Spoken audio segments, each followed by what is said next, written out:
नमस्कार दोस्तों, स्वागत है आपका विश्वकुल में, जहां पे हम लोग पढ़ते हैं अकाउंटेंसी बहुत ही आसान तरीके से। तो आज हम लोग पढ़ने वाले हैं अकाउंटेंसी 12th स्टैंडर्ड का जो सीबीएसई के तरफ से आया हुआ सैंपल पेपर है, उसका सॉल्यूशन। हम लोग उसको सॉल्व करेंगे ही साथ एक छोटा सा रिवीजन भी करने वाले हैं। उस रिवीजन में होगा क्या, पहले ही समझाता हूं।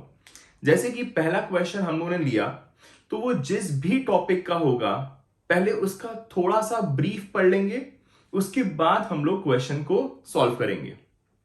हम लोग का इससे होगा ये कि जो भी टॉपिक है उस चैप्टर का, वो अच्छे से पहले रिवाइज हो जाएगा एंड आपका साथ ही साथ क्वेश्चन भी अच्छे से सॉल्व हो जाएगा। अब आते हैं हम लोग क्वेश्चन नंबर 6 के सेकेंड पार्ट पे, जो कि बोलता है Durga limited issued 80,000 10% debentures of ₹100 each at a certain rate of discount. तो ये डिस्काउंट पे इशू किए गए हैं and were to be redeemed at 20% premium. इसका मतलब ये हो गया कि शुरू में तो नुकसान हो ही रहा है, आपके पास अमाउंट कम आ रहा है क्योंकि आपने डिस्काउंट पे इशू किया है। अपार्ट फ्रॉम दैट आप इसको रिडीम कर रहे हो एट 20% प्रीमियम, मतलब कि आपको और नुकसान हो रहा है at the time of redemption भी। तो इस बार आपके दो दो नुकसान होने वाले हैं। अब दो नुकसान है तो दोनों को राइट ऑफ भी करना पड़ेगा। तो यहां पे आगे बढ़ते हैं। Existing balance of security premium before issuing these debentures was 25 lakhs। आपको पिछली ही वीडियो में मैंने समझाया था कि जब भी हमारे को लॉस होता है, किस चीज का लॉस, या तो आपने डिबेंचर्स को डिस्काउंट पे इशू किया हो या तो आप प्रीमियम पे रिडीम करने वाले हो, तो आपको होता है लॉस। उस लॉस की भरपाई के लिए, उस लॉस को राइट ऑफ करने के लिए सबसे पहले आप खाली करते हो अपना सिक्योरिटी प्रीमियम रिजर्व। इसके बाद आप नेक्स्ट स्टेप पे आते हो, that is statement of profit and loss, जब आपका सिक्योरिटी प्रीमियम एग्जॉस्ट हो चुका होता है।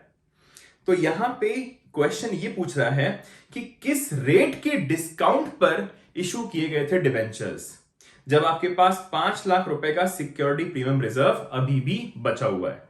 तो आइए देखते हैं इसकी क्या एंट्री होती है और क्या राइट ऑफ करने की एंट्री होती है।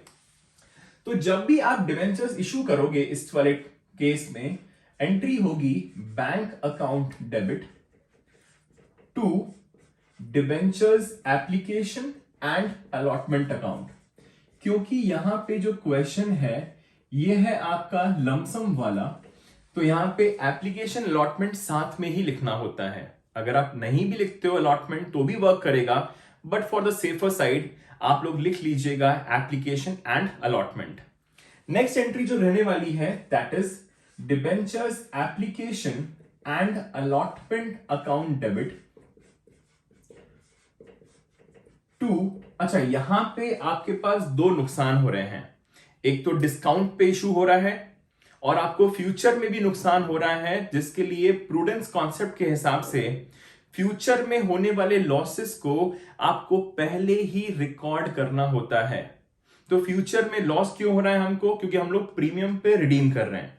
तो यहां पे एक और चीज डेबिट करनी पड़ेगी, that is discount on issue of debentures account debit and loss को भी डेबिट करना पड़ेगा। तो यहां पे जब भी आपके पास दो टाइप के लॉसेस होते हैं तो इट इज एडवाइज्ड, इनफैक्ट इसको हम लोग दो चीजें अलग अलग न लिखकर हम लोग सिर्फ और सिर्फ लॉस ही शो करते हैं। हम लोग अलग से यहां पे डिस्काउंट नहीं दिखाते। ये चीज याद रखिएगा। अगर आपका इशू हुआ है डिस्काउंट पे तो डिस्काउंट दिखाओगे आप, बट अगर इशू हुआ है डिस्काउंट पे और प्रीमियम पे रिडीम होना है तो दो चीजों की जगह आपको सिर्फ और सिर्फ लॉस ही शो करना है, डिस्काउंट अलग से नहीं आएगा।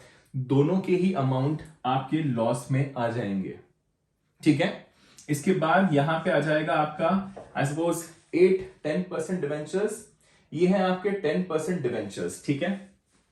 तो 2-10% डिवेंचर्स हो जाएगा यहां पर अकाउंट, एंड यहां पे आ जाएगा 2 premium on redemption account. Premium on redemption account का मतलब होता है कि आप फ्यूचर में रिडीम करने वाले हो प्रीमियम पर, तो this time you are making two type of liabilities. पहली लाइबिलिटी आपने क्रिएट करी डिबेंचर्स की, दूसरी लाइबिलिटी आप क्रिएट कर रहे हो प्रीमियम की भी, क्योंकि एट द एंड आपको प्रीमियम भी पे करना है। तो यहां पे आपने इशू किए हैं डिबेंचर्स का रेट ही नहीं पता हम लोगों को कि किस डिस्काउंट पे इशू किए हैं। कोई बात नहीं, कोई बात नहीं। यहां पे आपको प्रीमियम का रिडेम्पशन गिवन है 20%, तो 80,000 इंटू 100 दैट इज 80 lakhs के डिबेंचर्स हैं आपके, और वो 20% प्रीमियम पे रिडीम हो रहे हैं, तो मतलब कि 80 lakhs का 20% विल गिव यू 16 lakhs। तो 16 lakhs के प्रीमियम पे इनको आपको करना है रिडीम। तो एक चीज तो समझ में आ गई है कि आपको यहां पे 16 lakhs अकेला is for premium on redemption, बाकी जो अमाउंट है वो किसके लिए होगा, जो आपका डिस्काउंट है। अब यहां पे अगर आप ध्यान से देखें, क्वेश्चन में लिखा हुआ है आपके पास 25 लाख रुपीस का सिक्योरिटी प्रीमियम रिजर्व रखा हुआ था, जिसमें से अब बचा हुआ है आपके पास 5 लाख। इसका मतलब यह हुआ कि आपने 20 लाख रुपीस का सिक्योरिटी प्रीमियम रिजर्व यूटिलाइज कर लिया है। क्यों यूटिलाइज किया होगा, ताकि लॉस को राइट ऑफ किया जा सके। अब जब 20 लाख का प्रीमियम यूटिलाइज किया गया है, जिसमें से 16 लाख अकेला is for the premium on redemption, तो इसका मतलब यह हुआ कि एक्सेस जो अमाउंट है 4 लाख रुपए, ये भी लॉस हुआ है in the form of discount on issue of debentures. तो यहां पे जो एंट्री आने वाली है दिस इज 20 lakhs, क्योंकि आपने 20 lakhs राइट ऑफ किया है एसपीआर से, तो 4 लाख हो गया डिस्काउंट का, और यहां पे 80 lakhs के डिबेंचर्स हैं, यहां पे हमेशा ही फेस वैल्यू आती है।